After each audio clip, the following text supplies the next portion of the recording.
Hola a todos, bienvenidos a Filosofía Clase B, yo soy Oscar. Humberto me hace varias preguntas.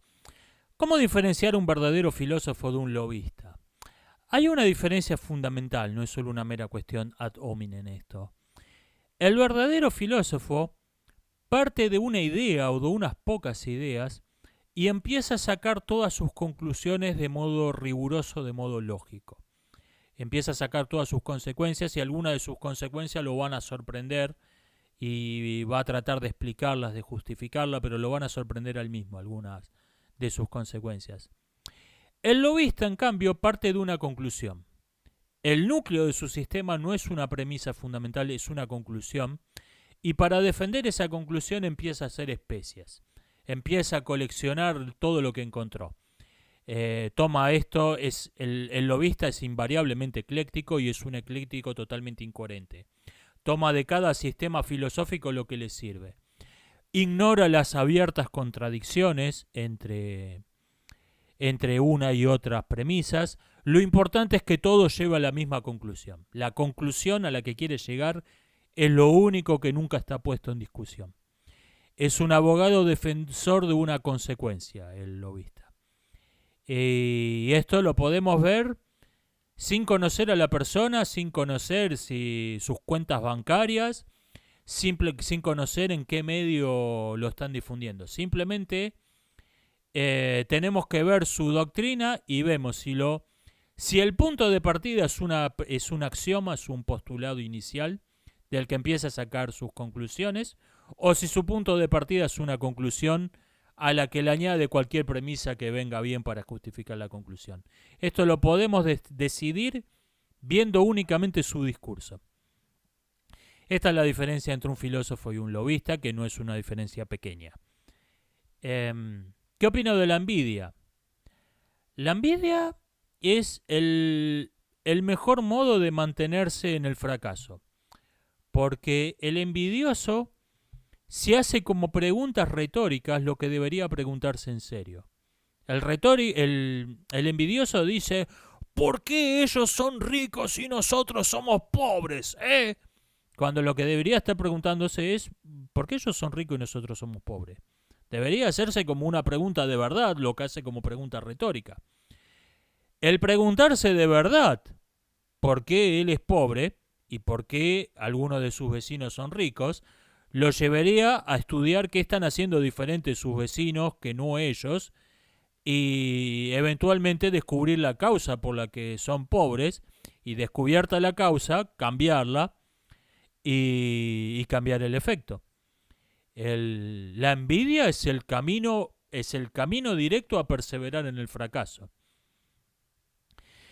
Y me pregunta finalmente también Humberto Bon, ¿qué hacemos con la revolución de los aburridos? Como decía Nietzsche, para las desgracias imaginarias no hay mejor remedio que las desgracias de veras. El malestar de los aburridos en nuestra sociedad se va a solucionar solo, me temo. Yo tenía, tenía 13 años cuando cayó el muro de Berlín. Y aunque pienso vivir todavía unos cuantos años, tengo ya pelo blanco.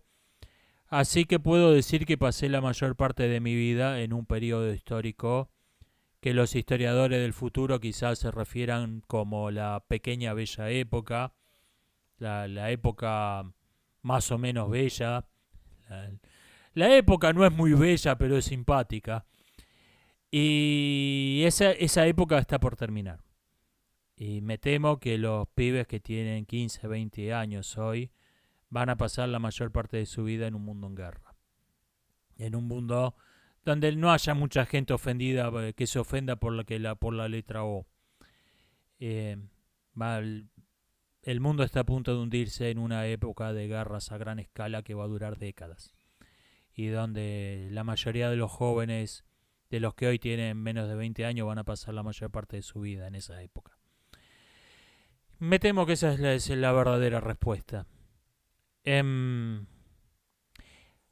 La crisis de la civilización occidental hoy es la consecuencia de una ideología que podemos llamar el paulo-coelismo, que se tradujo en en la OTAN, que es el brazo armado de Occidente, se tradujo en lo que podemos llamar la diplomacia del tulpa.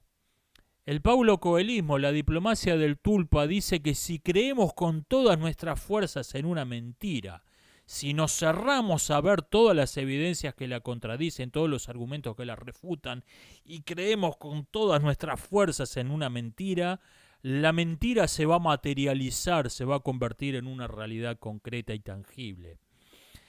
No es así como funciona el mundo real. La diplomacia del tulpa, que rigió los últimos 50, 70 años de la vida diplomática y cultural de Occidente, está llevando a la inevitable crisis en la que tenía que terminar. Por décadas fingimos no ver que el feminismo era una ideología identitaria. Todo autor que escribía sobre las ideologías identitarias, cuando se ponía a pensar ejemplos, a enumerar ejemplos, se llevaba por delante el feminismo e inventaba algún sofisma para convertirlo en una acepción. Y me refiero a pensadores tan distintos como Sábato, como Karl Popper o Theodor Adorno o Bertrand Russell. Todos los que analizaban las características que definen una ideología identitaria, invariablemente se llevaban por delante el feminismo, invariablemente lo barrían bajo la alfombra. No, esto sí se parece a una ideología identitaria, pero no lo es otra cosa. Los movimientos identitarios negros que surgen en Estados Unidos en la década del 60, durante 60 años hemos fingido que fueron un movimiento por los derechos civiles, se convirtió a una anécdota totalmente irrelevante y sin consecuencias como fue Martin Luther King, que duró, está bien, llevó un montón de gente, pero duró 2 años y no tuvo ningún continuador. Y esa anécdota se pretendió que era lo principal. Yo sueño con que mis hijos crezcan en un mundo donde sean juzgados por el contenido de sus corazones y no por el color de su piel. Bueno, los hijos de Martin Luther King crecieron, son unos viejos pelotudos y son partidarios de la segregación racial. Ni los hijos de Martin Luther King están de acuerdo hoy con esa frase. Y sin embargo se pretendió que esto era lo principal. Fingimos que los alemanes habían dejado de ser nazis o incluso que nunca lo habían sido, que esto había sido un partido muy minoritario que trepó entre las grietas del sistema. Fingimos que Israel era una democracia, incluso cuando sancionó una ley diciendo explícitamente que no lo era, en respuesta a esta fantasía de Occidente. Fingimos, sobre todo, que el Partido Comunista Chino ya no era el mismo partido de Mao Zedong, sino que era otra cosa, que se seguía llamando el Partido Comunista porque sí, porque los nombres molan, pero no son los mismos. Esto tenía que terminar necesariamente en una crisis que se va a materializar en una serie de guerras de gran escala.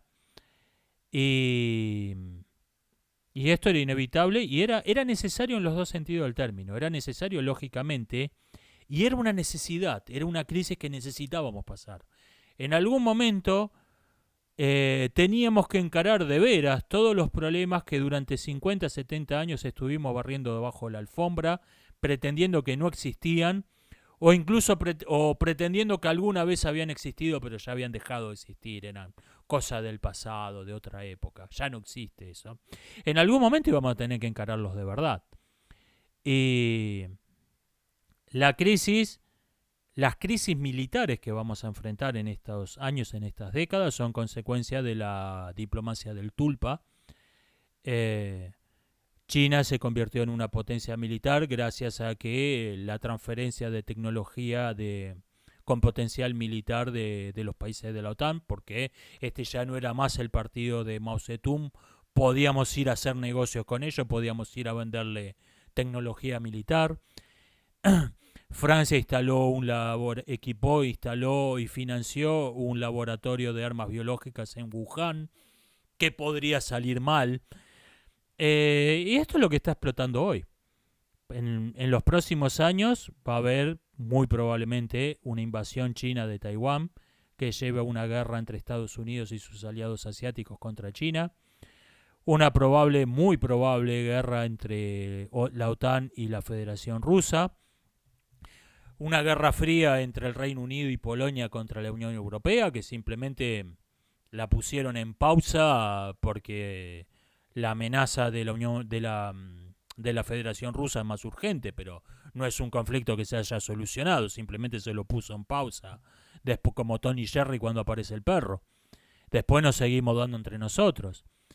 Una muy probable segunda guerra civil norteamericana y probablemente el menos previsto de todos, que es el resurgir del Imperio Otomano. Este fue quizá el más imprevisto de todos los grandes conflictos del siglo XXI.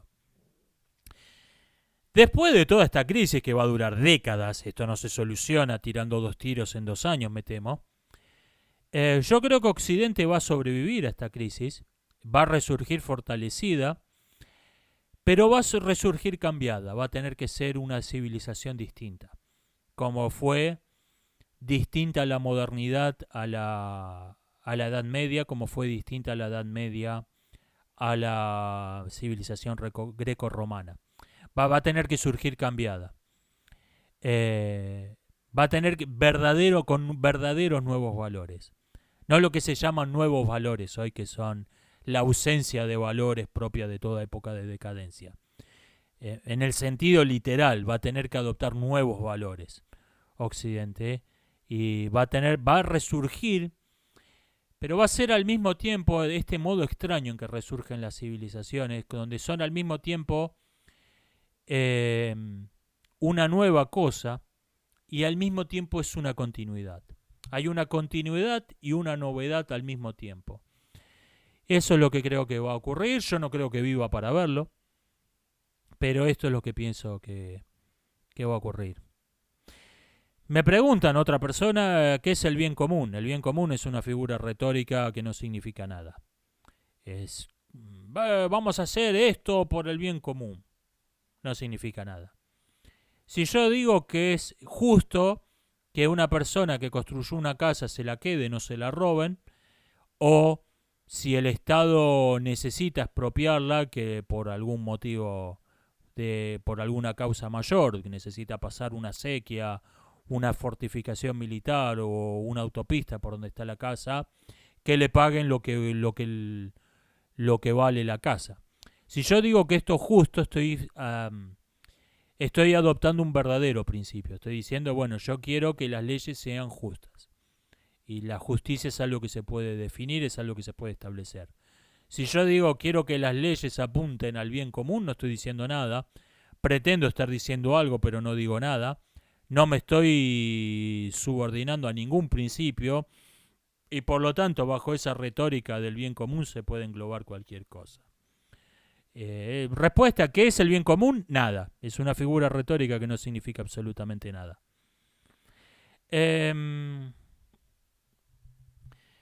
Me preguntan, me pasaron el link de una publicidad del gobierno de Perú donde dan a entender que van a hacer desaparecer a las personas que no se vacunen. ¡Qué barbaridad! ¿Quién hubiera pensado que votar a un partido autoritario que asesinó a 100 millones de personas era una mala idea, ¿no? ¿Quién lo hubiera dicho? Votaron por el tsunami, pónganse un chaleco salvavidas, ya saben lo que viene. ¿Qué pienso de la educación sexual integral? Que no es ni educación, es adoctrinamiento, no es sexual, es ideológica.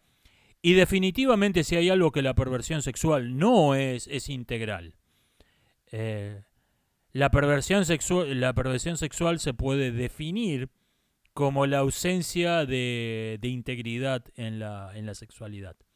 La perversión es por definición no integral. La perversión es el aislamiento de una pequeña parte de todos los elementos que componen la infinita complejidad de la sexualidad humana, del erotismo humano, y su conversión en algo aparte, totalmente inconexo del resto, autónomo y que no se integra con nada.